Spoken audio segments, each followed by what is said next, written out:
Bienvenue à notre cours d'eschatologie biblique. Nous abordons la 9e leçon intitulée L'eschatologie individuelle et personnelle.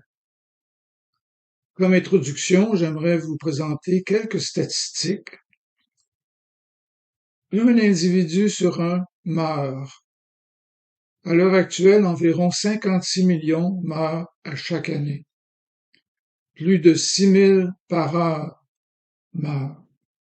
Plus de 100 par minute et presque 2 à chaque seconde.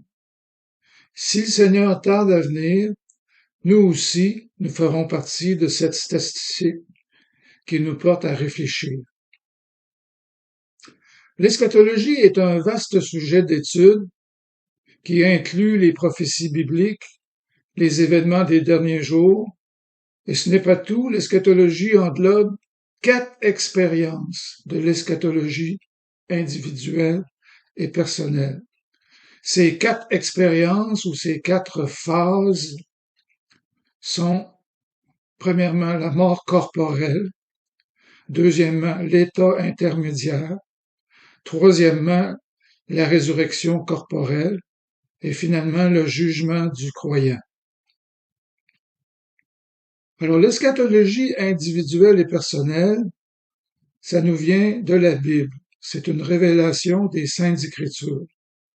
Le théologien P.R. Williamson a raison de dire la révélation de Dieu concernant l'eschatologie personnelle a été révélée progressivement au fil du temps, puis une compréhension plus complète de l'eschatologie personnelle est progressivement divulguée jusqu'à ce que nous arrivions à une compréhension plus complète de cela dans le Nouveau Testament. Fin de la citation. Nous allons nous attarder sur la première expérience de l'eschatologie personnelle, la mort corporelle ou la mort physique. Pourquoi s'attarder sur un tel sujet? Notre but est inspiré d'une phrase que j'ai lue quelque part qui disait « Autrefois, les chrétiens étaient connus pour être des gens qui savent bien mourir. » Des gens qui savent bien mourir. Si on rajoute un petit quelque chose à ce but, voici ce que ça peut donner. C'est notre but aujourd'hui, être encouragé à vivre avec l'éternité en vue, chérissant les promesses bénies et les consolations de l'Évangile du Seigneur Jésus-Christ. Le premier point que j'aimerais développer au sujet de la mort corporelle, c'est que dit la Bible? La cause ultime de la mort corporelle, c'est l'entrée du péché dans le monde. L'apôtre Paul dit dans Romains chapitre 5 verset 12, « Par un seul homme, Adam, le péché est entré dans le monde, et par le péché, la mort. Et ainsi la mort s'est étendue sur tous les hommes, parce que tous les hommes ont péché. » La mort corporelle est reliée à la mort spirituelle. Celle-ci est la séparation entre Dieu et tous les pécheurs. Romains 3.23 dit « Tous ont péché et sont privés de la gloire de Dieu. » Toute une privation. La mort corporelle, c'est la séparation de l'âme et du corps. Par exemple, Jésus a dit dans Matthieu 10, verset 28, « Ne craignez pas ceux qui tuent le corps et qui ne peuvent tuer l'âme. Craignez plutôt celui qui peut faire périr l'âme et le corps dans la géhenne. » La géhenne, c'est l'enfer. La mort corporelle est le salaire que mérite le péché. C'est ce qu'on voit dans Romains chapitre 6, verset 23. Car le salaire du péché, c'est la mort. La mort corporelle ne se produit qu'une seule fois. Nous lisons dans Hébreux 9, verset 27, Il est réservé aux hommes de mourir une seule fois, après quoi vient le jugement. Et il n'y a pas de deuxième chance. Deuxième point maintenant que j'aimerais développer, la mort demeure l'ennemi suprême pour tous ceux qui sont séparés de Jésus-Christ. Le docteur W. Gordon Campbell nous montre ce que la Bible dit sur le dernier ennemi. La mort reste l'ennemi suprême pour ceux qui sont séparés du Christ. L'Écriture, sans offrir d'explication, opère un fractionnement en deux morts distincts. Jude et surtout l'Apocalypse évoquent la seconde mort. On voit ça dans Jude 12, Apocalypse 2, verset 11, 20, verset 6 et 14, 21, verset 8, qui peut être dépeinte comme la géhenne dans Matthieu 18, versets 8 et 9, comme Jésus en parle. La géhenne, c'est l'enfer.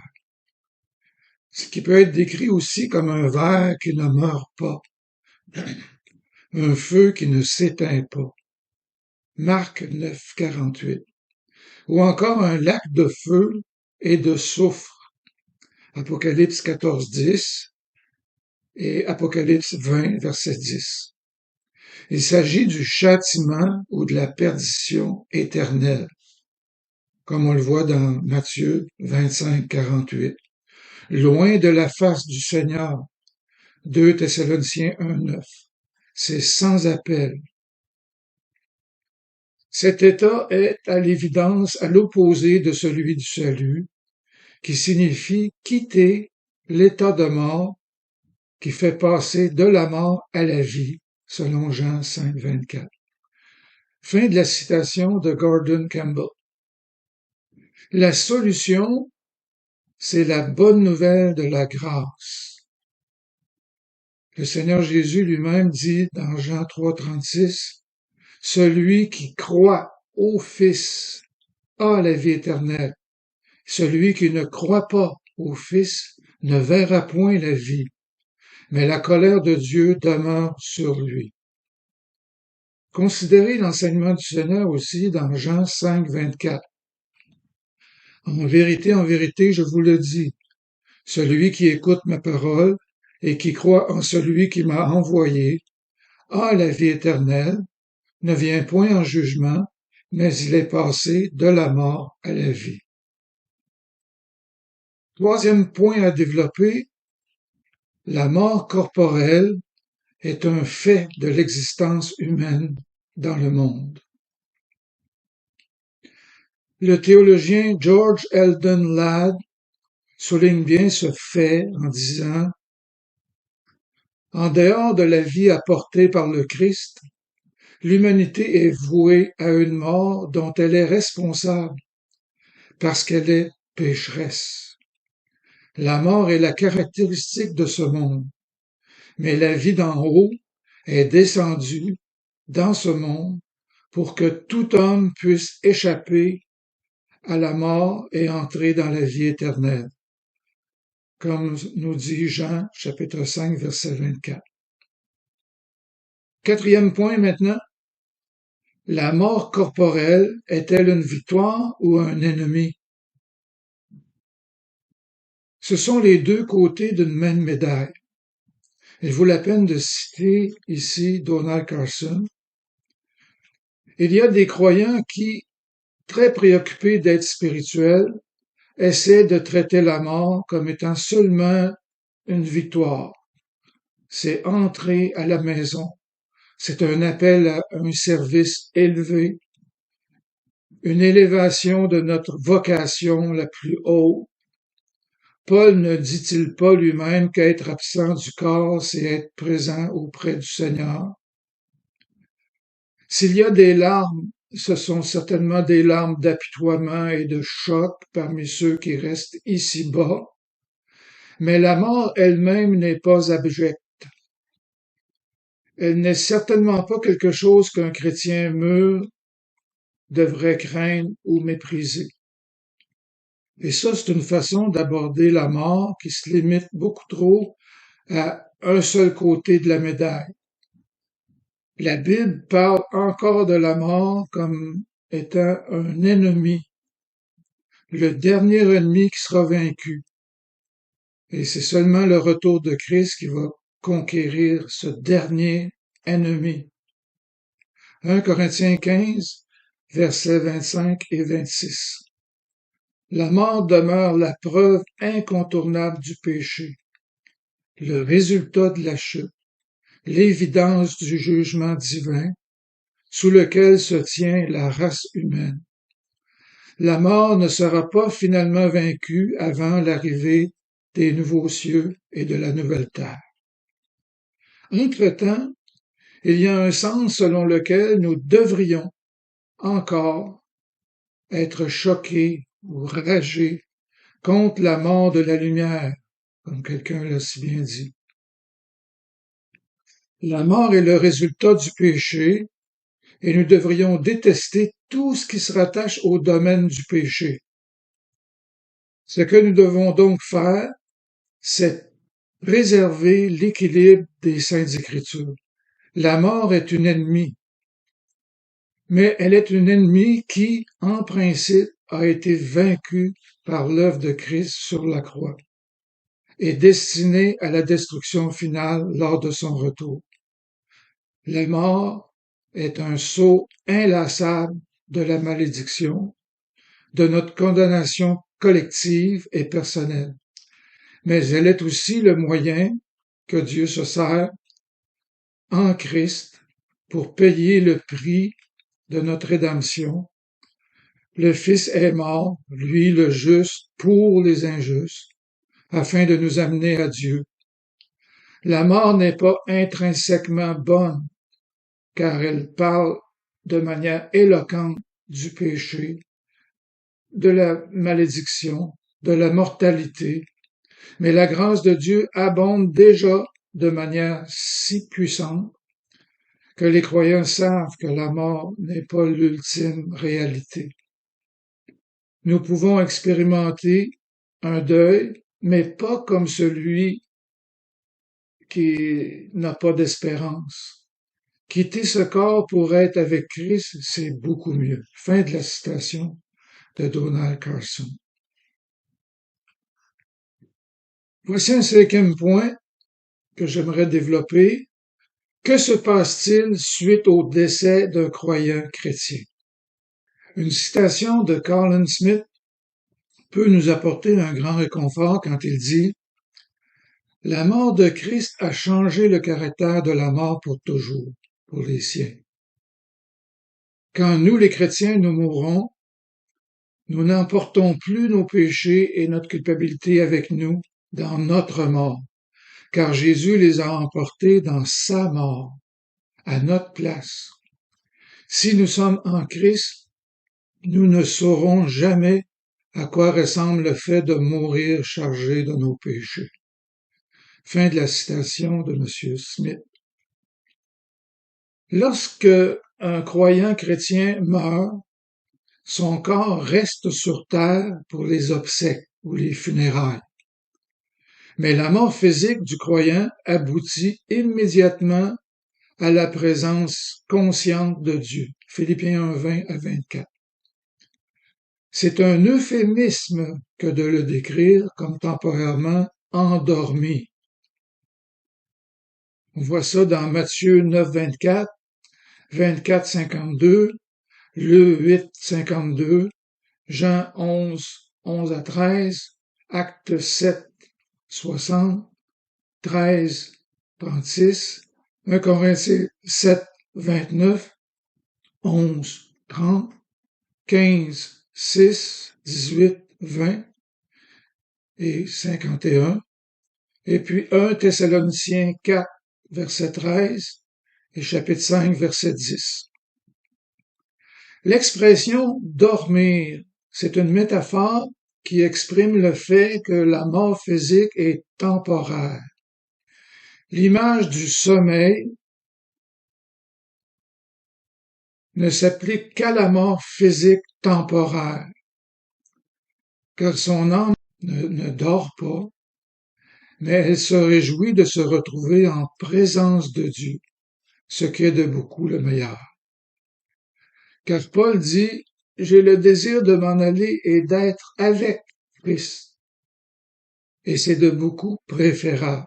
Philippiens 1, 23, 24.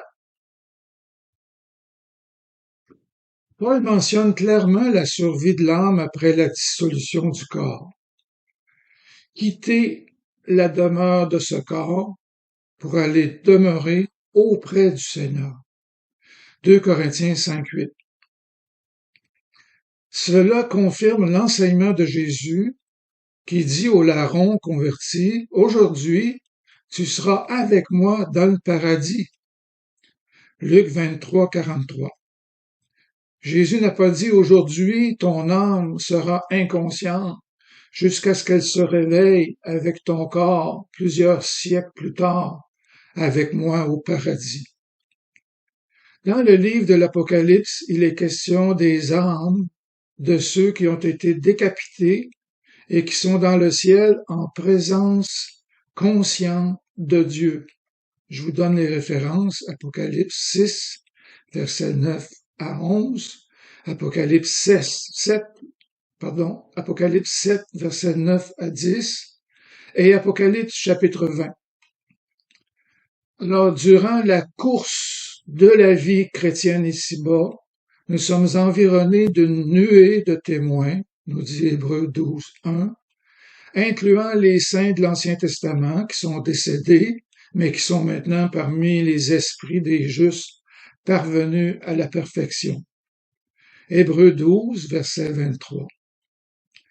Les corps des justes connaissent la corruption dans le cimetière, tandis que les esprits des justes connaissent la perfection en présence de Dieu dans le ciel, en attendant la résurrection physique au dernier jour. Dans l'Ancien Testament, Enoch est décrit non pas comme ayant tombé endormi dans son âme, mais plutôt comme ayant été pris par Dieu dans Genèse 5, 24, Hébreux 11, 5, de même que Élie, 2 Rois 2, 11, Matthieu 17, 3. Suite à leur mort physique, Moïse et puis Élie ne sont pas décrits comme étant des esprits inconscients, car Dieu a permis qu'ils apparaissent lors de la transfiguration de Jésus et ils s'entretenaient avec Jésus. Matthieu 17, verset 3. Lazare, après sa mort, loin d'être un esprit inconscient ou endormi, est plutôt réconforté dans le sein d'Abraham. Luc 16, verset 25. Il n'est donc pas question du sommeil de l'âme ou de l'esprit. Ainsi, plusieurs versets du Nouveau Testament emploient le mot âme et le mot esprit pour désigner l'essentiel de l'être humain, dont l'existence dure au-delà de la dissolution du corps. La mort physique ne saurait séparer le croyant de l'amour du Christ. Romains 8, 38. Rien ne pourra nous séparer de l'amour de Christ. Samuel Storms dit que dormir implique se reposer du labeur terrestre, la cessation de l'activité dans la sphère terrestre. Ainsi, le croyant décédé est endormi en ce qui concerne le monde actuel, mais il demeure vivant et réveillé en ce qui concerne l'au-delà. L'image du sommeil est utilisée pour décrire la mort parce que le corps dort dans un certain sens et il est en repos, sans activité et sans vie physiquement. Mais la Bible ne dit jamais que l'âme ou l'esprit dort ou est inconscient. Alors l'image du sommeil est utilisée pour illustrer que la douleur de la mort comme pénalité pour le péché, cette douleur est disparue pour le chrétien. La mort pour le croyant, au lieu d'être quelque chose à craindre, c'est comme s'assoupir pour faire une sieste ou un, un somme. Luc 16, versets 19 à 31, Matthieu 17, versets 1 à 8, Marc 12, versets 26 et 27, et Apocalypse 6, versets 9 et 11. Fin de la citation de Samuel Storms. Notre Sauveur Jésus-Christ a détruit la mort et mis en évidence la vie et l'immortalité par l'Évangile. 2 Timothée 1, verset 10. Quelqu'un a dit, cela ne veut pas dire que Jésus a annihilé la mort. Les chrétiens meurent comme tous les non-chrétiens. Ni la psychologie, ni la physiologie, ni l'entrepreneur de pompes funèbres ne peuvent détecter la moindre différence entre le cadavre d'un chrétien et celui d'un non-chrétien. Mais n'y a-t-il pas une différence entre les funérailles d'un chrétien et ceux d'un non-chrétien? Pour ce dernier, il s'agit d'un adieu qui déchire le cœur, dépourvu d'espérance pour l'avenir. Tandis que pour le chrétien, il s'agit d'un au revoir jusqu'à la résurrection. Fin de la citation de George Eldon Ladd. Lors d'un deuil qui concerne le décès d'un chrétien, ses frères et sœurs chrétiens ont une certaine affliction normale, mais celle-ci ne doit pas être celle des désespérés.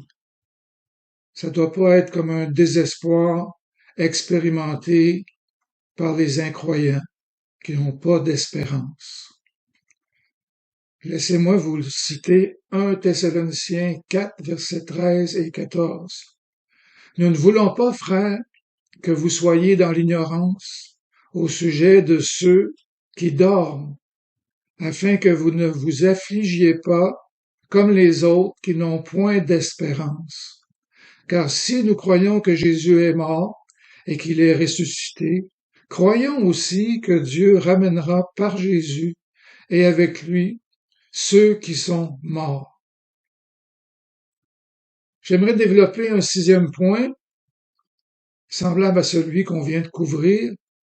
Que se passe-t-il suite au décès d'un incroyant cette fois? Lorsqu'un incroyant meurt, il demeure conscient dans son âme qui se retrouve en attente du jugement dernier. C'est ce que le Seigneur Jésus a enseigné à propos du mauvais riche qui, après sa mort, souffrait cruellement dans une flamme, et le Seigneur Jésus a établi un contraste entre la mort corporelle et la destruction de l'âme. On voit ce contraste dans Matthieu 10, verset 28. La Bible interdit aussi tout contact avec les esprits des défunts.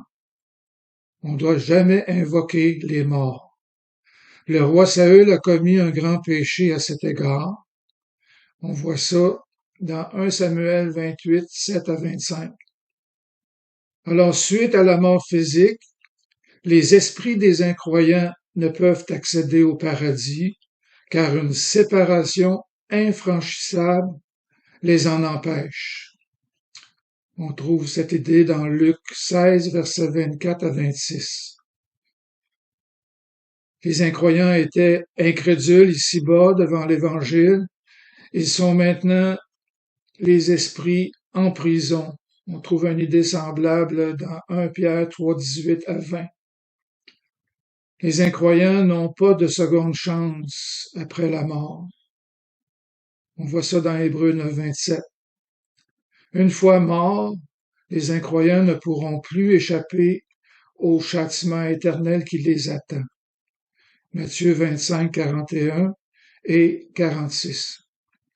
Bien que leurs âmes passe immédiatement à l'état de punition éternelle. Les corps seront ressuscités seulement au dernier jour pour être réunis à leurs âmes et avoir part au châtiment éternel qui sera prononcé sur eux dans leur corps. On trouve ça dans une série de versets comme Matthieu 25, 31 à 46, Jean 5, 28 et 29, Actes 24, verset 15, Apocalypse 20, verset 12 et 15. C'est donc pendant qu'il est encore temps qu'il faut annoncer l'Évangile à tous ceux qui vivent encore sur terre. Maintenant, 7e point, pourquoi est-ce que nous mourrons? Pour ce 7e point, je suis grandement redevable à Timothy Keller. J'ai mis ça dans mes mots, mais l'idée vient de lui. Il décrit les 4 séparations qu'expérimentent les êtres humains. Premièrement, la séparation d'avec Dieu. Ça, c'est l'entrée du péché. Séparation d'avec lui-même. Ça, c'est sur le plan psychologique. Séparation d'avec les autres. Ça, c'est le plan sociologique. Séparation d'avec la nature, c'est le côté physique. Alors, ces 4 séparations ou ces 4 aliénations sont semblables à une réaction en chaîne déclenchant une explosion nucléaire, si je peux utiliser cette image. Le péché, c'est-à-dire se séparer d'avec Dieu, le péché est le premier événement déclencheur qui aboutit à la mort physique. Hébreux 9, 27 dit, il est réservé aux hommes de mourir une seule fois, et regardez ce que ça déclenche. Après quoi vient le jugement. Timothée Keller résume les 4 expériences, les 4 aliénations, pour aboutir à la mort. Alors, je vous résume ça. L'aliénation spirituelle d'avec Dieu, c'est l'homme est séparé de Dieu. Et ça mène à l'aliénation psychologique. L'homme est séparé de lui-même. Ça mène à l'aliénation sociale. Nous sommes séparés les uns des autres. Nous ne pouvons pas réellement être vulnérables les uns avec les autres. Sauf exception peut-être. Nous ne pouvons pas être vrais les uns envers les autres. Nous ne pouvons pas réellement nous ouvrir les uns envers les autres, mais on s'en rapproche parfois. Non seulement nous sommes séparés de Dieu, séparés de nous-mêmes, séparés des autres êtres humains, mais nous sommes aussi aliénés de la nature, du domaine physique, matériel. C'est pourquoi nous mourrons. C'est pourquoi nous nous effondrons. Tôt ou tard, on va s'écrouler. C'est pourquoi nous tombons malades. C'est pourquoi il y a des tremblements de terre, des désastres surnaturels, etc., etc. Le royaume de Dieu, c'est la restauration de chacun de ces domaines. Le spirituel sera restauré, le psychologique aussi, le social aussi, et le physique lors de la résurrection d'entre les morts. Le royaume de Dieu est la puissance de Jésus-Christ, de sorte que lorsque vous mettez l'un de ces 4 domaines sous la seigneurie de Jésus, il y a une forme de guérison, et jusqu'à la fin des temps, ceci ne sera que partiel. Lorsqu'il reviendra, ce sera alors complet, tout sera restauré. Mais bien que cela soit partiel actuellement, c'est substantiel.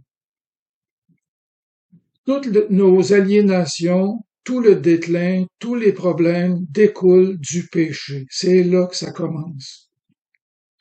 La chute. Cela ne veut pas dire que si vous êtes malade aujourd'hui, Dieu est en train de vous punir pour un péché que vous avez commis hier. Non, ce n'est pas ce que nous voulons dire ici. Ce que l'Écriture dit très clairement, c'est que la maladie et la mort eux-mêmes et toutes ces choses qui nous font souffrir, ce sont le résultat, ce sont les conséquences qui découlent de la réaction en chaîne qui a été déclenchée lorsque nous avons décidé d'être nos propres maîtres. Me, myself and I. Fin de la citation de Timothy Keller. Pour nous les croyants, la mort physique n'est plus une pénalité pour nos péchés, car le Seigneur Jésus a totalement payé la pénalité de nos péchés par sa mort sur la croix. L'apôtre Paul, dans Romains 6, verset 23, dit « Car le salaire du péché, c'est la mort, mais le don gratuit de Dieu, c'est la vie éternelle en Jésus-Christ, notre Dieu. » Un cadeau gratis. C'est la vie éternelle, le contraire de la mort éternelle, le contraire de la seconde mort. Romains 8, versets 1 et 2, l'apôtre Paul dit « Il n'y a donc maintenant aucune condamnation pour ceux qui sont en Jésus-Christ, c'est-à-dire en union avec Christ par la foi. En effet, dit Paul, la loi de l'esprit de vie en Jésus-Christ m'a affranchi de la loi du péché et de quoi? La mort. Nous sommes libérés de la mort, de son pouvoir. 1 Corinthiens 15, versets 54 à 56, nous dit « Lorsque ce corps corruptible aura revêtu l'incorruptibilité et que ce corps mortel aura revêtu l'immortalité, alors s'accomplira la parole qui est écrite. La mort a été engloutie dans la victoire. Ô mort, où est ta victoire? Ô mort, où est ton aiguillon? L'aiguillon de la mort, c'est le péché, et la puissance du péché, c'est la loi dans sa condamnation, bien sûr. En guise de conclusion, et à la lumière de tout ce qu'on vient de voir, voici quelques encouragements. Premier encouragement, Samuel Storms nous dit pourquoi le chrétien ne doit pas craindre la mort corporelle. Il dit, qu'importe le degré de maladie ou de faiblesse qui est le nôtre, qu'importe la mesure de souffrance ou d'épreuve que nous devons affronter, puisque nous avons la promesse faite par le Saint-Esprit de recevoir un corps glorieux, identique à celui de Jésus, transformé et en mesure de nous abriter éternellement. Un corps indemne de toute maladie, souffrance, carence, et qui est aussi incorruptible. Donc, le chrétien ne doit pas craindre la mort. Fin de la citation de Samuel Storms. Un deuxième encouragement, dans les mots de Timothy Keller, il nous dit comment l'Évangile réconforte les chrétiens éprouvés, que ce soit dans un deuil ou d'autres épreuves. Il dit, il faut se rappeler l'Évangile. Jésus a été jeté dans le feu suprême, le feu que nous méritions. C'est ainsi que nous sommes sauvés. Si nous croyons en lui, alors aucune colère ne nous atteindra. En revanche, si vous croyez que Dieu ne sauve que ceux qui mènent une vie juste et digne, lorsque la souffrance vous atteindra, soit vous haïrez Dieu, ou soit que vous vous haïrez vous-même. Vous serez susceptible de dire, j'ai mené une vie assez digne, je mérite d'être mieux traité, Dieu s'est montré injuste envers moi. Ou peut-être direz-vous, à l'autre extrême, oh, je n'ai pas vécu comme j'aurais dû, je suis une espèce de raté. Alors ces deux attitudes mènent au désespoir. Un cœur qui oublie l'Évangile sera toujours tiraillé entre la colère et la culpabilité. Si vous entrez dans une fournaise sans l'Évangile, il sera impossible d'y trouver Dieu. Vous serez persuadé qu'il vous a fait un grand tort et que vous en avez fait subir aux autres. Et vous vous sentirez tout seul. Rien n'est plus dangereux que d'entrer dans la fournaise sans l'Évangile. Vous serez en colère contre Dieu, contre vous-même, ou les deux en même temps. À l'inverse, quand vous êtes jeté dans la fournaise, vous pouvez dire, c'est ma fournaise. Je n'y suis pas puni pour mes péchés, parce que Jésus a jeté le pire des feux à ma place, pour moi. S'il a tenu ferme pour moi en traversant sa fournaise, alors je peux moi aussi traverser ma petite fournaise personnelle en tenant ferme pour Jésus. De plus, si je lui fais confiance, la fournaise ne peut que me rendre meilleur. Fin de la citation. Une autre citation dans le même genre, l'Évangile de Christ dit, d'une part, que je suis tellement défaillant qu'il a fallu que Jésus meure pour moi. Et d'autre part, je suis tellement aimé et estimé que Jésus a été heureux de mourir pour moi. Fin de la citation de Timothée Calot. Voici un troisième encouragement basé sur Apocalypse chapitre 21, versets 3 et 4. On va souligner plusieurs promesses de notre espérance, incluant l'idée qu'il n'y aura plus de mort. Alors je vous lis Apocalypse 21, verset 3. « Et j'entendis d'une voix forte venant du trône qui disait, Voici la tente de Dieu avec les hommes. Il habitera avec eux, ils seront son peuple, et lui, Dieu avec eux, sera son Dieu. Il essuiera toute larme de leurs yeux, la mort ne sera plus, il n'y aura plus de deuil, ni de plainte, ni de souffrance, car ce qui était autrefois a définitivement disparu. Alors retenez ceci, la mort ne sera plus. Amen. Merci Seigneur Jésus.